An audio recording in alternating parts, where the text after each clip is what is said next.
Welcome to another episode of Fit to Trade. Thanks for tuning in. My name's Fit. This is my journey of documenting my process as a trader, to be honest. The entirety from start to finish, everything in between, the good, the bad, the ugly. Tuning in for episode 4 of the psychology series. Today we're talking about stress-inoculation. Explain what that big word means. But basically, as always, we want to be using peer-reviewed articles to be making these inferences, especially for psychology that's so nuanced and so diverse. And so having a structure, a framework that applies to most people that's been obviously stress tested with data is super important. So let's jump into it. Let's not waste any more time. Move my head out the way, put my phone on silent, and let's jump into it. Let's start off with a scenario. You basically got the same trader, the same setup, the same chart, but two different outcomes. And I bet you've been in this situation before, or you're currently in it now. So when there's no stakes or limited stakes, it's always clean execution. You spot the setup, you enter at the level, your stop is in the right spot, the trade. You did it 100 times in your demo and it's great. Then you get to a challenge, you get funded, you get pushed to live, you start your own brokerage, all of this stuff that you reach that next level and everything changes. The same setup, but your hands hesitate, sizing feels wrong, second guess, late entries, re-entering, revenge trading, you know how this ends.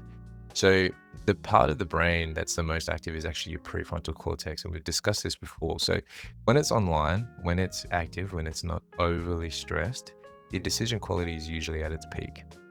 When it's compromised though, when you add stress, when you add all these extra scenarios and your prefrontal cortex has more jobs to do, obviously your decision quality is degraded.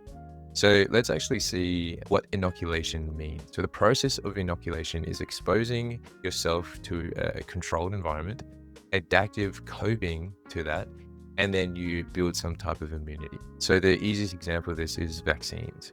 You get injected with the very thing that could kill you in a micro amount. So your B cells, your T cells, all of your immune cells come into action, can build up a sort of wall. And so that the next time the threat comes, you're prepared, you're ready. It's not going to take as big of a hit as it would have if you didn't inoculate. So basically we can do this for trading psychology, which I think is incredible. Jump into what that means. Basically, we're going to look at the Meichenbaum framework here. Basically 3 phases, 1 outcome. You conceptualize. So this is when you're taking information, you're mapping thoughts, sensations, behaviors under pressure. You identify where you're struggling with them or struggling where your weak points are. Then you start building. So you develop specific coping responses for each stressor. You practice self-talk, breathing, refocus, and then you run these daily until you don't need to think about it. So it takes about 21 days to build a habit. Doing something like this for 21 days gets you to that point of automation.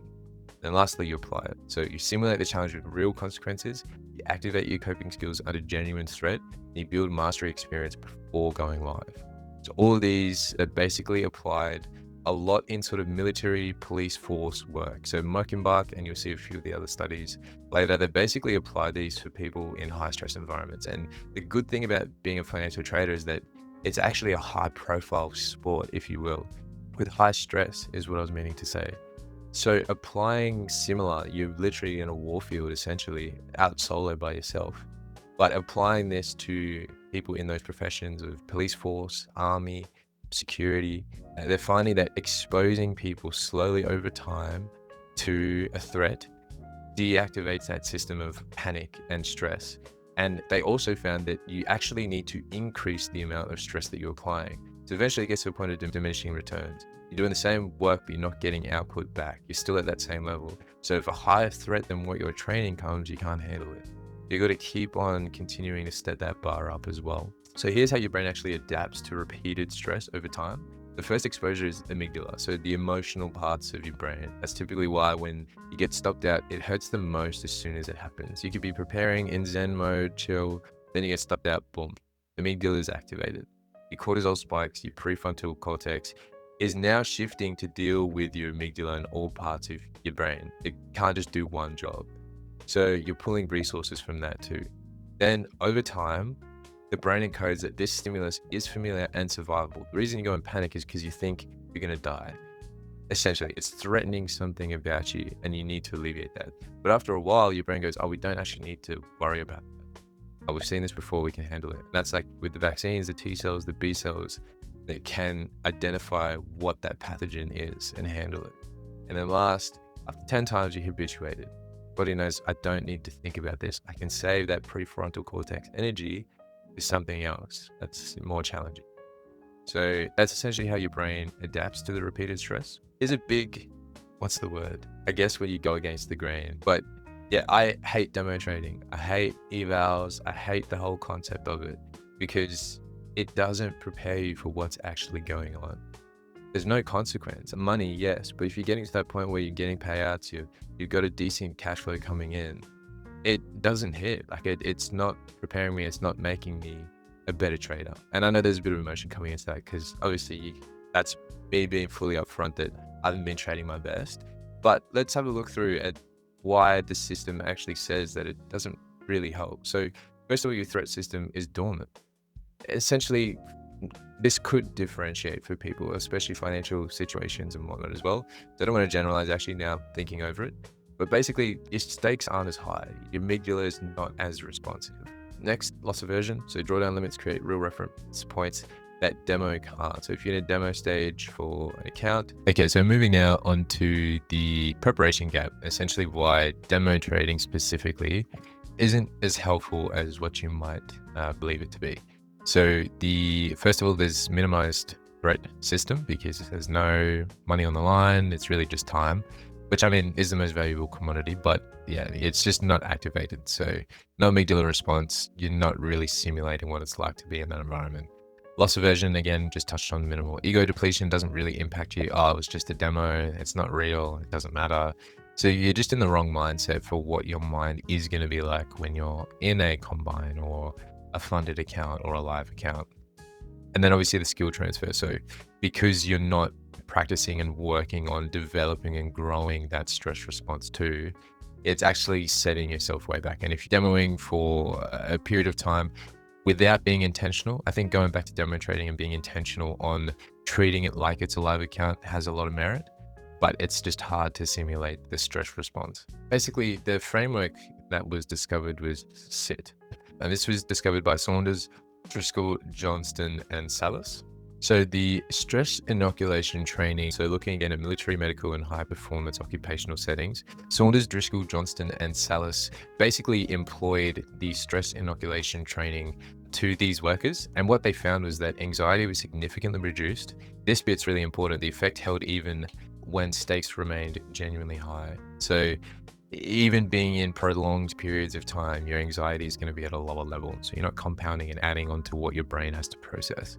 Huge performance gain, measured performance as well. So in terms of people clearing out rooms in the military, like efficiency for doing that, less mistakes, those sorts of things by stress inoculation. And then obviously the skill transfer. So once you're doing and simulating that stress in a low stakes environment, pushing that over into a non-simulated environment, you're not starting from square one. You have all these skills that you can apply and push so that barrier continues expanding. It's really cool to see that. And then I really like this study by Hardy, Mullen, and Jones. Basically, they found that self-talk is super important for being in that state and coping with stress too. There's instructional voices to yourself, as it says, instructions on what you should do. Check the volume, sizes 1 MNQ, stop it. The logical things that you can say, they're pretty binary. Motivational cues though, and motivational voices that you tell yourself have profound impacts in another way. And so that's like you telling yourself, you've done this before, trust the process, one trade at a time. So when to use the instructional voice is usually during the setup, evaluation, and the entry. So before you're in the trade and the emotion starts picking up, what logically can you define? Direct attention to the correct technical execution prevents anxiety from hijacking that focus. Now, the motivational is using between the setups and after losses. So you really want to tap into these when you're feeling more emotional. When that emotion's heightened, you've got to match your self-talk to meet yourself where you are. There's no point being emotional and being like, oh, size 1 MNQ again, go again. You're still not going to feel that, as opposed to you've done this before, trust the process. And you can think back to the memories of that occurring as well. So it manages emotional state, regulates arousal, and protects confidence without redirecting from execution, which is super important. And so the Bandura's hierarchy basically puts this all in a really nice movement from top down. So Basically, if you're at a stage where you haven't exposed yourself to stress in a particular area, you're at the weakest. Okay, so moving on now to Bandura's hierarchy. Basically, this is basically identifying 4 main sources where we generate confidence from. And you can see down the bottom, so your physiological states are actually the weakest point of confidence generation. So if you just feel confident, you feel like I'm ready to go, it's actually the weakest level in terms of consistent outcome, because the minute you don't perform, then okay, it's wrong and discredited and you're wrong. Verbal persuasion on a similar level, it's a little bit better because you're at least a bit more active in the process rather than just I feel a certain way, but telling yourself, okay, I can do this. But again, it's weak because if you see the opposite result, that further discredits you. Like your verbal and you talking to yourself now has lost credibility, and that hurts a lot. You're trying to build confidence, trying to tell yourself you can do it and you can't. You're just confirming to yourself that you're not sticking to your word. Vicarious experience is actually pretty decent. So watching other people succeed, watching what they do and emulating, you're actually visualizing someone winning and seeing it happen rather than just feeling like I can win. And so that actually works really well, but the best is mastery. And so that is having actually done it, successfully completing a simulated challenge under stress equates to real confidence based on evidence, because you can flick back to your mind and go, I did that then. And that's why it's so important to keep pushing that, because you want to keep on inducing that stress and keep on going for new heights and new challenges so that you don't stagnate and you can keep on taking on your responsibilities. So practice without stress builds skill, practice with stress builds performance.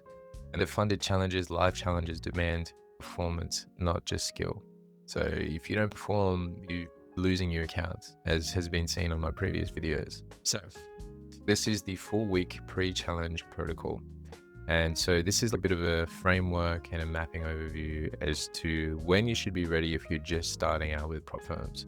So you just want to journal in week 1, every training session. You want to document your thoughts, you want to identify your specific failures, and you want to map when you feel the most overwhelmed.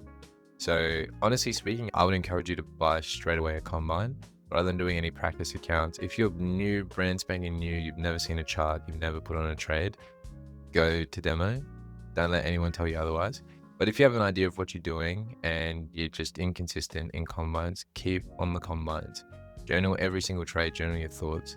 Next, build up those skills. So write some instructional cues, some self-talk that you can start implementing when you're doing this. Practice box breathing, getting everything regulated, and you want to just think of it as using the least amount of energy from our prefrontal cortex. Let's save that for managing the charts, everything that comes with that. Everything else can get pushed to the wayside. Then you want to stress test this. This is when I would be going for multiple combine accounts. Personally for me, start off with one on week 1. And if you're starting to see some good momentum, that's when I would really ramp it up and try and copy trade. There's real consequences because you're adding more capital to the pool. Yes, it hurts when you're losing one combine, but by applying more stress, we're simulating a higher environment and trying to, again, reduce how much we're using that prefrontal cortex. Pass this in before funding live. And then once we're live, we have 3 weeks of all of these habits. And especially if we're doing these every single day, by week 4, we're ready. It's 28 days. We've had 21 days to fully get this process automated. And now you should be flying with getting to a stage with prop. Now, space these out. Everyone's going to be very different. This could be in half a week. You're already up to here. And by week 2, you're starting. This could be months. This could be years. There's really no time frame. You shouldn't compare with anyone. But this just basically gives a framework or an overview of what you should be aiming for at each different stage. Again, you want to keep on refining this. So I would honestly do this again once you reach week 4. Restart, build up your journaling, do all of that and get to that process and continue to stack and add accounts and add more stress. So 3 things to remember: demo isn't prep. Even though a lot of people say it is, it's good to start with a demo if you've never touched the chart. But at some point, you got to get off the baby milk and you got to have some solid food. Next, the stress inoculation training is the framework. So it's the 3 phases that we talked about before. Obviously, it's been applied in real life settings, but it's just really important that you're continuing to add on that stress in slow amounts, but keep on building that. And then habituation is the mechanism. That's the goal, where we don't have to think about it anymore. And this takes time. This is actually really encouraging for me right now, especially with the last few weeks on the charts and feeling super discouraged even after doing a few of the psychology vids myself. But seeing this, that it's a process, it takes time, you cannot rush it, and doing it every day is what actually makes it come faster. So yeah, that's the focus for me. Basically, next week we're going to talk about process versus outcome goals. So stay tuned for that. Here's a list of the articles if you wanted to do a bit of research yourself. Once again, you've given me your most precious commodity, which is your time. Really appreciate that, and all the best for the rest of your weeks. Peace.